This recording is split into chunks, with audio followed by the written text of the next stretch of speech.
Hi ಎಲ್ರಿಗೂ ನಮಸ್ಕಾರ. ಇವತ್ತು ದೀಪಾವಳಿ ಅಮಾವಾಸ್ಯೆ ಐತಿ. ಅಮಾವಾಸ್ಯೆ ದಿನ ಅಂತ ನಾರ್ಮಲಾಗಿ ಪೂಜೆ ಇರುತ್ತೆ. ಅದ್ರೊಳಗೆ ದೀಪಾವಳಿ ಅಂದ್ರೆ ಸ್ಪೆಷಲ್ ಪೂಜೆ ಅಡುಗೆ ಅಂತ ಭಾಳ ಕೆಲಸ ಅದಾವ ಮನೆಯೊಳಗೆ. ಅದಲ್ಲದೆ ಇವತ್ತು ನಮ್ದು ಹೊಸದೊಂದು ಟೀ ಸ್ಟಾಲ್ ಓಪನಿಂಗ್ ಮಾಡತ್ತೀವಿ. ನಾಳೆ ಪಾಡ್ಯ ದಿನ ಮಾಡಬೇಕು. ಅಲ್ಲಿ ಇವತ್ತು ಲಕ್ಷ್ಮೀನ ಕೂಡಿಸಿ ಪೂಜೆ ಮಾಡ್ಬೇಕು ಅನ್ಕೊಂಡೀವಿ. ಸೊ ಮೊದಲು ಮನೆಯೊಳಗಿನ ಪೂಜೆ ಮುಗಿಸ್ಕೋಬೇಕು. ನಾವು ಮನೆಯೊಳಗಂದ್ರೆ ನಮಗೆ ಒಲಿನೇ ಫಸ್ಟ್ ಲಕ್ಷ್ಮಿ ಇದ್ದಂಗ. ಶುಕ್ರವಾರ ಮಂಗಳವಾರ ಅಮಾಸೆ ಹುಣ್ಣಿಮೆಗೆ ಕಂಪಲ್ಸರಿ ಒಲಿ ತೊಳೆದು ಕುಂಕುಮ ಭಂಡಾರ ವಿಭೂತಿ ಹಚ್ಚಿ ಪೂಜೆ ಮಾಡಿಂದಾನೆ ನೆಕ್ಸ್ಟ್ ನಾವು ಎಲ್ಲ ಕೆಲಸ ಮಾಡ್ಕೊಳಕ್ಕೆ ಸ್ಟಾರ್ಟ್ ಮಾಡ್ತೀವಿ. ಒಬ್ಬೊಬ್ರು ಅಂತೂ ಒಲಿ ಸಾರಿಸ್ಕೋತಾರೆ, ಸುಣ್ಣ ಎಲ್ಲ ಹಚ್ಚಿ ಒಲಿ ಸಾರಿಸ್ಕೋತಾರೆ. ಸೊ ನಾನು ನೀರು ಹಾಕಿ ತೊಳೆದು ಕುಂಕುಮ ಭಂಡಾರ ವಿಭೂತಿ ಹಚ್ಚಿ ಪೂಜೆ ಮುಗಿಸ್ಕೋತೀನಿ. ಅದಾದಮೇಲೆ ಗ್ಯಾಸ್ ಪೂಜೆ ಮಾಡ್ಕೋತೀವಿ. ಬಾಕಿ ದಿನ ಹೆಂಗೋ ನಡಿತೈತಿ. ಆದ್ರೆ ಅಮಾಸೆ ಹುಣ್ಣಿಮೆ ಶುಕ್ರವಾರ ಮಂಗಳವಾರ ಮಾತ್ರ ಒಲಿ ತೊಳೆದು ಪೂಜೆ ಮಾಡಿ ಜಳಕ ಮಾಡಿಂದನೇ ಗ್ಯಾಸ್ ಹಚ್ಚಬೇಕು ಅಂತ ನಮ್ಮ ಮನೆಯೊಳಗೆ ನಮ್ಮ ಮಮ್ಮಿ ಯಾವಾಗೂ ಹೇಳ್ತಿರ್ತಾರೆ. ಯಾಕಂದ್ರೆ ಅದು ಲಕ್ಷ್ಮಿ ಇದ್ದಂಗೆ. ಜಳಕ ಮಾಡ್ಲಾರೆ ಗ್ಯಾಸ್ ಹಚ್ಚಿ ಅಡ್ಗೆ ಮಾಡ್ಕೊಂಡು ತಿಂದು ಆಮೇಲೆ ಜಳಕ ಮಾಡಕ್ಕೆ ಹೋದರೆ ಅದು ದರಿದ್ರ ಅಂತ. ಸೊ ದರಿದ್ರ ಬರುತ್ತಾ. ಫಸ್ಟ್ ಅದಕ್ಕೆಲ್ಲ ಮುಗಿಸ್ಕೋಬೇಕು. ಒಲಿ ಪೂಜೆ ಆದಮೇಲೆ ಗ್ಯಾಸ್ ಪೂಜೆ ಆದಮೇಲೆ ನೆಕ್ಸ್ಟ್ ನಾವು ಸ್ನಾನ ಮಾಡಿ ಅಡುಗೆ ಮಾಡ್ಕೋಬೇಕು ಅಂತ ಹೇಳ್ತಾರೆ. ಸ್ನಾನ ಮಾಡ್ಲಾರ ಮುಟ್ಬಾರ್ದು ಅಂತಾರೆ. ಸೊ ನೆಕ್ಸ್ಟ್ ನಾನು ಪೂಜೆ ಮಾಡತ್ತಿದ್ದು ವಸ್ಲ ಪೂಜೆ ಮಾಡಕ್ಕೆ ಸ್ಟಾರ್ಟ್ ಮಾಡಿದೆ.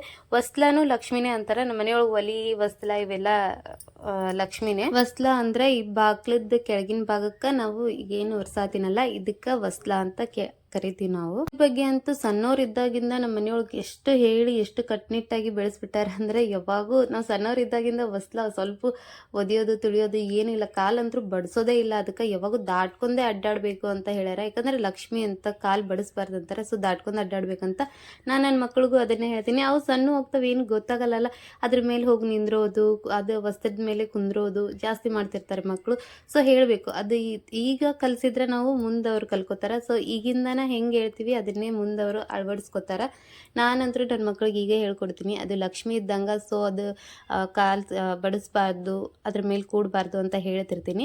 ವಸ್ತ್ರ ಮೇಲೆ ಸೀನಿದ್ರು ಕೂಡ ವಸ್ಲಕ್ಕೆ ನೀರು ಹಾಕಿ ಕೈ ಮುಗಿಬೇಕು. ಕಾಲು ಬಡಿದ್ರು ಕೂಡ ಕೈ ಮುಗಿಬೇಕು. ಸೊ ಇಷ್ಟೆಲ್ಲ ಹೇಳ್ಕೊಂಡು ಬಂದಾರ. ನಾವು ಇನ್ನೂ ಅದನ್ನೇ ಪಾಲಿಸ್ತೀವಿ. ವಸ್ಲ ಪೂಜೆ ನಾವು ಹೆಂಗೆ ಮಾಡ್ತೀವಪ್ಪ ಅಂದರೆ ಫಸ್ಟ್ ನೀರು ಹಾಕಿ ವಸ್ಲನೆಲ್ಲ ತೊಳ್ಕೊಂಡು ಆದಮೇಲೆ ಅರ್ಶಿನ ಹಚ್ತೀವಿ.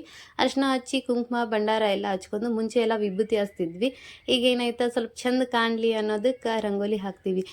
ಮನೆ ಮುಂದೆ ಬಾಗ್ಲದ ಮುಂದೆ ರಂಗೋಲಿ ಹಾಕೋದ್ರಿಂದ ಏನು ಉಪಯೋಗ ಅಂದ್ರೆ ನೆಗೆಟಿವ್ ಎನರ್ಜಿನ ಮನೆಯೊಳಗೆ ಬರಕ್ಕೆ ಬಿಡಲ್ಲ ಅಂಥದ್ದು. ಏನೇ ಒಂದು ನೆಗೆಟಿವ್ ಯಾರೇ ಮನೆಗೆ ಬಂದ್ರೂ ನೆಗೆಟಿವ್ ಆಗಿ ಏನೋ ಥಿಂಕ್ ಮಾಡ್ಕೊಂಡು ಬಂದರೆ ಇದು ಏನಿರುತ್ತಲ್ಲ ಎಲ್ಲ ಹೊರಗೆ ಅದನ್ನ ಬಿಟ್ಟು ಆಮೇಲೆ ಹೊಸ್ಲ ದಾಟಿ ಒಳಗೆ ಬರ್ಬೇಕಂದ್ರೆ ನೆಗೆಟಿವ್ ಎನರ್ಜಿ ಎಲ್ಲ ಹೊರಗೆ ಬಿಟ್ಟೇ ಬರ್ತಾರಂತ.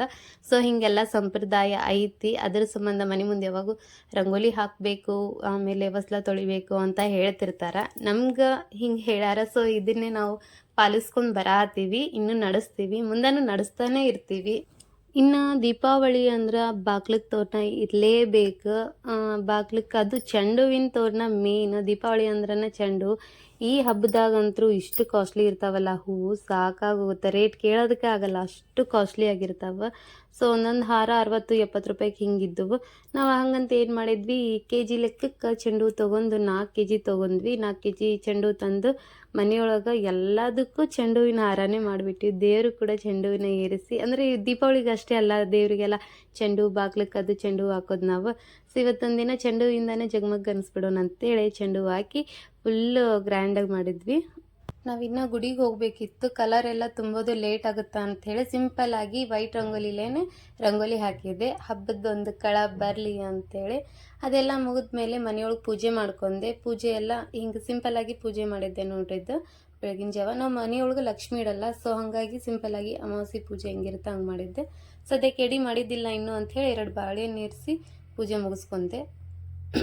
ಸೊ ಫೈನಲ್ ಲುಕ್ ಹಿಂಗಾಗಿತ್ತು ನೋಡ್ರಿ ನಮ್ಮ ಮನೆದು. ಹೆಂಗೈತಿ ಕಮೆಂಟ್ ಮಾಡ್ರಿ.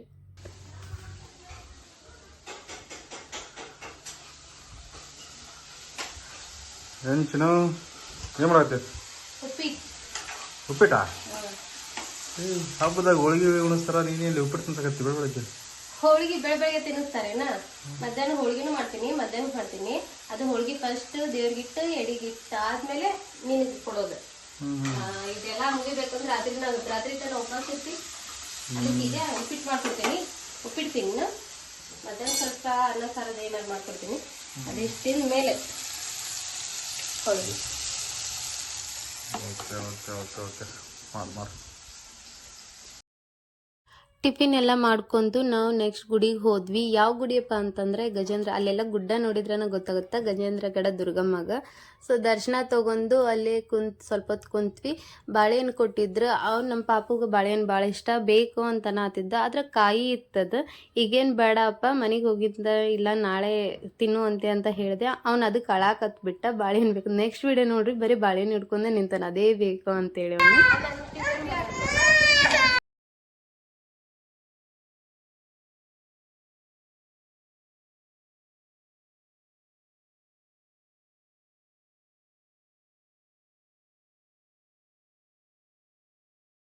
ನೋಡಿದ್ರಲ್ಲ ಹೆಂಗೆ ಮಾಡತ್ತ ನಮ್ಮ ಪಾಪು ಅಂತ ಹೇಳಿ. ಸೊ ಇದೆಲ್ಲ ಮುಗಿಸ್ಕೊಂಡು ನೆಕ್ಸ್ಟ್ ನಾವು ಬಂದಿದ್ದು ಇಟ್ಕಿ ಭೀಮಮ್ಮಗ. ಇಲ್ಲೆಲ್ಲ ದರ್ಶನ ತೊಗೊಂಡ್ವಿ. ಒಳಗೆ ವಿಡಿಯೋ ಮಾಡೋಕ್ಕಾಗಲಿಲ್ಲ, ಯಾಕಂದರೆ ಒಳಗೆ ಫುಲ್ ರಶ್ ಇತ್ತು. ಎಲ್ಲಿ ವಿಡಿಯೋ ನಾವು ದರ್ಶನ ತೊಗೊಂಡು ಬಂದಿದ್ದೆ ಹೆಚ್ಚಾಯಿತು ಅನ್ನಿಸ್ಬಿಡ್ತು. ಸೊ ವಿಡಿಯೋ ಮಾಡೋದು ಆಗಲಿಲ್ಲ ನಮ್ಗೆ, ಹೊರಗಿಂದ ಅಷ್ಟೇ ಮಾಡಿದ್ದೆ. ಆದರೆ ಈ ಸರಿ ಮಾತ್ರ ಡೆಕೋರೇಷನ್ ಭಾಳ ಇತ್ತು. ಏನು ವಿಶೇಷತೆ ಅಂದರೆ ಅಮಾವಾಸ್ಯೆಗದು ಬಂದು ಹೋಗ್ತಿರ್ತೀನಿ, ಈ ಸರಿ ಡೆಕೋರೇಷನ್ ಭಾಳ ಐತಿ. ಏನು ವಿಶೇಷತೆ ಅನ್ನೋದು ಗೊತ್ತಾಗಲಿಲ್ಲ. ಕೇಳಿದ್ವಿ, ಇವತ್ತಿನ ದಿನ ಜಾತ್ರೆ ಇತ್ತಂತ, ಸೊ ಪಾಡ್ಯ ದಿನ ತೇರ್ ಐತಿ ಹಂಗಂತ ಹೇಳಿದರು. ನಾವು ದರ್ಶನ ತೊಗೊಂಡು ಅಲ್ಲಿ ಸ್ಪೆಷಲ್ ಅಂದರೆ ಸಂಗಟಿ ಸಾರು ಪ್ರಸಾದ ಇರುತ್ತೆ. ಪ್ರಸಾದ ತೊಗೊಂಡು ಮನೆಗೆ ಬಂದ್ವಿ. ಮನೆಗೆ ಬಂದಮೇಲೆ ಅಡುಗೆ ಸ್ಟಾರ್ಟ್ ಮಾಡಿದೆ. ಅಡುಗೆ ಏನಪ್ಪ ಅಂದ್ರೆ ಚಪಾತಿ, ಬದ್ನಿಕಾಯಿ ಪಲ್ಯ, ಮಡಕೆ ಕಾಳು, ಅನ್ನ, ಸಾರು, ಸಂಡಿಗೆ, ಹಪ್ಪಳ ಮತ್ತು ಬಜ್ಜಿ ಎಲ್ಲ ಮಾಡಿದೆ. ಅದ್ರಾಗ ಯಾವುದೂ ವಿಡಿಯೋ ಮಾಡೋಕ್ಕಾಗಲಿಲ್ಲ, ಯಾಕಂದರೆ ನಮ್ಮ ಮನೆಯವ್ರು ಇರಲಿಲ್ಲ. ಲಾಸ್ಟ್ ಹೋಳ್ಗೆ ಮಾಡೋ ಟೈಮಿಗೆ ಬಂದರು. ಸೊ ಅದೊಂದು ವಿಡಿಯೋ ಮಾಡಿದ್ವಿ. ಅಡುಗೆ ಎಲ್ಲ ಮುಗಿಸ್ಕೊಂಡು ಶೆಡ್ಡಿಗೆ ಹೋದ್ವಿ. ಸೊ ಅಲ್ಲಿ ನಮ್ಮ ಮನೆಯವರು ಬಾಗ್ಲಕ್ಕೆ ತೋರಣ ಹಾರ ಎಲ್ಲ ಕಟ್ಟಾತಿದ್ರು. ನಾನು ಈ ಕಡೆ ಲಕ್ಷ್ಮೀ ಪೂಜೆ ಮಾಡ್ಕೊಳತ್ತಿದ್ದೆ. 4 ರಿಂದ 6 ಗಂಟೆ ಒಳಗೆ ಪೂಜೆ ಮುಗಿಸ್ಕೊಂಡ್ರೆ ಭಾಳ ಶ್ರೇಷ್ಠ ಅಂತ ಹೇಳಿದರು. ಸೊ ಹಂಗಾಗಿ ಅವರೆಲ್ಲ ಹೊರಗಿಂದೆಲ್ಲ ಮಾಡ್ಕೊಳತ್ತಿದ್ರು. ನಾನಿಲ್ಲಿ ಪೂಜೆ ಮಾಡಬೇಕಂತ ಎಲ್ಲ ರೆಡಿ ಮಾಡ್ಕೊಳತ್ತಿದ್ದೆ, ಲಕ್ಷ್ಮೀನ ಕೂಡಿಸ್ಕೊಳತ್ತಿದ್ದೆ. ಭಾಳ ಸಿಂಪಲ್ಲಾಗಿ ಮಾಡ್ಕೊಂಡೀವಿ ನಾವು, ಅಷ್ಟೇನು ಗ್ರ್ಯಾಂಡಾಗಿ ಅಲ್ಲ. ಸೊ ಚರ್ಗಿ ಇಟ್ಟು ಅಷ್ಟೇ ಪೂಜೆ ಮಾಡ್ಕೊಂಡ್ವಿ, ಲಕ್ಷ್ಮೀನ ಕೂಡಿಸಿ ನಾವು 5 ಗಂಟೆ ಅನ್ನೋಷ್ಟೊಳಗೆ ಲಕ್ಷ್ಮೀ ಪೂಜೆ ಅಂತೂ ಮುಗಿಸ್ಕೊಂಡ್ವಿ ನಾವು. ಲಕ್ಷ್ಮೀ ಪೂಜೆ ಆದಮೇಲೆ ಹೊಲದಾಗ ದೇವಿ ಅದಾಳ. ಸೊ ಆ ದೇವಿ ಪೂಜೆ ಮಾಡ್ಕೋಬೇಕು. ಇಲ್ಲಿ ಶೆಡ್ಡಿಂದು ಮತ್ತು ಲಕ್ಷ್ಮೀ ಪೂಜೆ ಎರಡೂ ಮುಗೀತು. ಮನೆ ಐತಿ ಅಂತ ಅಲ್ಲಿ ಮನೆಯೊಳಗೂ ಸ್ವಲ್ಪ ಪೂಜೆ ಮಾಡ್ಕೊಂಡು ಅಲ್ಲಿ ದೇವಿ ಪೂಜೆ ಮಾಡಬೇಕು ಅಂತ ಹೇಳಿ ಅಲ್ಲಿ ಹೋದ್ವಿ. ಹೋಗಿ ಬರೋಷ್ಟೊಳಗೆ 6 ಗಂಟೆ ಆಯಿತು. 6 ಗಂಟೆ ಕತ್ಲಾಗಿತ್ತು. ಶೆಡ್ ಒಳಗೆ 5 ಜನ ಮಕ್ಕಳಿಗೆ ಊಟ ಮಾಡಿಸ್ಬೇಕಂತ ಅನ್ಕೊಂಡಿದ್ವಿ. ಅವ್ರಿಗೆ ಮಕ್ಕಳಿಗೆ ಊಟ ಮಾಡಿಸಿ ಮನೆಗೆ ಹೋಗ್ಬೇಕಂತ ಅನ್ಕೊಳೋಷ್ಟೊಳಗೆ ಮಳೆ ಹಚ್ಚಿ ಹೊಡ್ಯಾಕತ್ಬಿಡ್ತು. ಸಿಕ್ಕಾಪಟ್ಟೆ ಮಳೆ ಇತ್ತು ಜೋರಾಗಿ. ನಾ ಎಲ್ಲ ಸಣ್ಣ ಹುಡುಗರನ್ನೆಲ್ಲ ಕರ್ಕೊಂಡು ಬಂದುಬಿಟ್ಟಿವಿ. ಕಾರ್ ಒಳಗೆ ಕುರಿ ತುಂಬ್ಕೊಂಡು ಬಂದಂಗೆ ಬಂದುಬಿಟ್ಟಿವಿ. ಸೊ ವಾಪಸ್ ಹೋಗ್ಬೇಕು. ಅವ್ರನ್ನೆಲ್ಲ ಮನೆಗೆ ಬಿಟ್ಟು ನಾವು ನಮ್ಮ ಟೀ ಸ್ಟಾಲಿಗೆ ಬಂದ್ವಿ. ಇಲ್ಲಿ ಆಲ್ರೆಡಿ ನಮ್ಮ ಚಿಕ್ಕಿ ಬಂದು ಪೂಜೆ ಮಾಡಿಟ್ಟಿದ್ರು, 5 ಗಂಟೆ ಒಳಗೆ ಮಾಡ್ಬೇಕು ಅನ್ನೋದಕ್ಕೆ. ಅಲ್ಲಿ ಪೂಜೆ ಮುಗಿಸ್ಕೊಂಡ್ಬಂದು ಇಲ್ಲಿ ಪೂಜೆ ಆರತಿ ಬೆಳಗಿದೆ. ಆರತಿ ಬೆಳಗ್ಗೆದಾದ್ಮೇಲೆ ಎಲ್ಲ ನಮ್ಮದು ಟೀ ಸ್ಟಾಲ್ದು ಒಂದು ರೌಂಡ್ ವಿಡಿಯೋ ಮಾಡಿದೆ. ಏನಪ್ಪ ಅಂತಂದ್ರೆ ಫ್ರಾಂಚೈಸಿ ತೊಗೊಳೋದು ಕಾಸ್ಟ್ಲಿ ಆಗುತ್ತೇನೋ ಅಂತ ಹೇಳ್ಕೊಳ್ತಿದ್ವಿ. ಬಟ್ ಇರಲಿ ಅಂತ ಫ್ರಾಂಚೈಸಿ ತೊಗೊಂಡ್ವಿ. ಅವ್ರು ದುಡ್ಡಿಗೆ ತಕ್ಕಂತೆ ಮಟ್ರಿಯಲ್ಲು ಭಾಳ ಕೊಟ್ಟಾರ. 1-2 ಫ್ರಿಜ್ಜು, ಚೇರು, ಆಮೇಲೆ ಗ್ಯಾಸು, ಓವೆನ್ಸು, ಭಾಳ ಅಂದ್ರೆ ಭಾಳ ಐಟಮ್ಸ್ ಮಟ್ರಿಯಲ್ಸ್ ಕೊಟ್ಟಾರ. ಸೊ ನಾವು ಯಾವ ಫ್ರಾಂಚೈಸಿ ತೊಗೊಂಡೀವಪ್ಪ ಟೀ ಸ್ಟಾಲಿಗೆ ಅಂತಂದರೆ ಮಿಸ್ಟರ್ ಚಾಯ್ ಅಂತ ಹೇಳಿ ಒಂದು ಫ್ರಾಂಚೈಸಿ ತೊಗೊಂಡೀವಿ. ಚಲೋ ಐತಿ, ಅದು ಚಲೋ ನಡೀಲಿ. ಇವತ್ತು ಪೂಜೆ ಮಾಡೀವಿ, ಲಕ್ಷ್ಮೀ ಪೂಜೆ. ನಾಳೆ ಪಾಡ್ಯ ದಿನ ಏನೈತಲ್ಲ ಟೀ ಸೇಲ್ ಮಾಡೋಕ್ಕೆ ಸ್ಟಾರ್ಟ್ ಮಾಡ್ತೀವಿ. ಫಸ್ಟ್ ಹೆಂಗಾಗುತ್ತಾ ಅಂಥೇಳಿ ಅದರದ್ದು ಒಂದು ಹೆಂಗೆ ನಡೆದೈತಿ ಅಂತ ಅದರದ್ದು ನೆಕ್ಸ್ಟ್ ವಿಡಿಯೋದೊಳಗೆ ಹೇಳ್ತೀನಿ ಅಂತ. ಸೊ ನಮ್ಗೆ ಬೆಟರ್ ಅನ್ನಿಸ್ತು ಎಲ್ಲ ಫ್ರಾಂಚೈಸಿ ಕಂಪೇರ್ ಮಾಡಿದ್ರೆ. ಇದು ಫ್ರಾಂಚೈಸಿ ಚಲೋ ಅನ್ನಿಸ್ತು, ಹಾಗಾಗಿ ಇದನ್ನು ನಾವು ತೊಗೊಂಡೀವಿ. ಅದಾದಮೇಲೆ ಮನೆಗೆ ಬಂದ್ವಿ.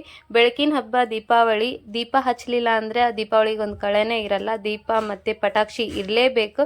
ಸೊ ಹಂಗಾಗಿ ಮನೆಗೆ ಬರೋಷ್ಟೊಳಗೆ ಸುಸ್ತಾಗಿತ್ತು ನನಗೆ. ಇವತ್ತು 2 ಸೀರೆ, 1 ಡ್ರೆಸ್ ಹಾಕ್ಕೊಂಡು ನಂಗೆ ಸಾಕಾಗೋಯಿತು. ಸೊ ಮನೆಗೆ ಬಂದಿಂದ ಫಸ್ಟ್ ನೈಟಿ ಹಾಕ್ಕೊಂಡೆ. ನೈಟಿ ಮೇಲೆ ನಾವು ಎಲ್ಲ ದೀಪಾವಳಿ ಸೆಲೆಬ್ರೇಷನ್ ಮಾಡಿದ್ವಿ, ರಾತ್ರಿ ಪಟಾಕ್ಷಿ ಎಲ್ಲ. ಸೊ ನಮ್ಮ ಮನೆಯೊಳಗೆ ಮಕ್ಕಳಂತೂ ಭಾಳ ಖುಷಿಯಾಗಿದ್ದರು. ನಮ್ಮದು ಜಾಯಿಂಟ್ ಫ್ಯಾಮಿಲಿ, ಹಾಗಾಗಿ ಮನೆ ತುಂಬ ಮಕ್ಳು ಅದಾರ. ಇನ್ನೊಂದು 4 ಜನ ಆಲ್ರೆಡಿ ದೀಪಾವಳಿ ಸುಟ್ಟಿ ಕೊಟ್ಟೈತೆ ಅಂತ ಹೇಳಿ ಊರಿಗೆ ಹೋಗ್ಯಾರ. ನಾನು, ನಮ್ಮ ಚಿಕ್ಕಿ, ನಮ್ಮ ಮಕ್ಕಳು, ಅದಾದಮೇಲೆ ನಮ್ಮ ಹಸ್ಬೆಂಡು ಎಲ್ಲರೂ ಸೇರಿ ಪಟಾಕ್ಷಿ ಹಚ್ಚಿ ಸಿಂಪಲ್ಲಾಗಿ ಗ್ರ್ಯಾಂಡಾಗಿಯೇ ದೀಪಾವಳಿ ಸೆಲೆಬ್ರೇಷನ್ ಮಾಡಿದ್ವಿ. ಒಂಥರ ಖುಷಿ ಆಯಿತು. ನಮ್ಗೆ ಅನ್ನೋದಕ್ಕಿಂತ ನಮ್ಮ ಮಕ್ಕಳು ಖುಷಿ ಪಡ್ತಾರಲ್ಲ, ಅದೇ ಒಂದು ದೊಡ್ಡ ಖುಷಿ ನಮಗೆ. ಸೊ ಸೆಲೆಬ್ರೇಷನ್ ಎಲ್ಲ ಆಯಿತು. ಇಷ್ಟು ಸಿಂಪಲ್ಲಾಗಿ ನಾವು ದೀಪಾವಳಿ ಸೆಲೆಬ್ರೇಷನ್ ಮಾಡಿ ಮುಗಿಸಿದ್ವಿ. ನಿಮಗೆಲ್ಲ ಹೆಂಗೆ ಅನ್ನಿಸ್ತಂತ ಹೇಳ್ರಿ. ವಿಡಿಯೋ ಲೈಕ್ ಆದರೆ ಚಾನಲ್ ಸಬ್ಸ್ಕ್ರೈಬ್ ಮಾಡಿ ಒಂದು ಲೈಕ್ ಕೊಡ್ರಿ ಅಂತ ಹೇಳ್ಕೊಂಡು ಈ ವಿಡಿಯೋ ಇಲ್ಲಿಗೆ ಮುಗಿಸ್ತೀನಿ. Thank you for watching. Bye bye.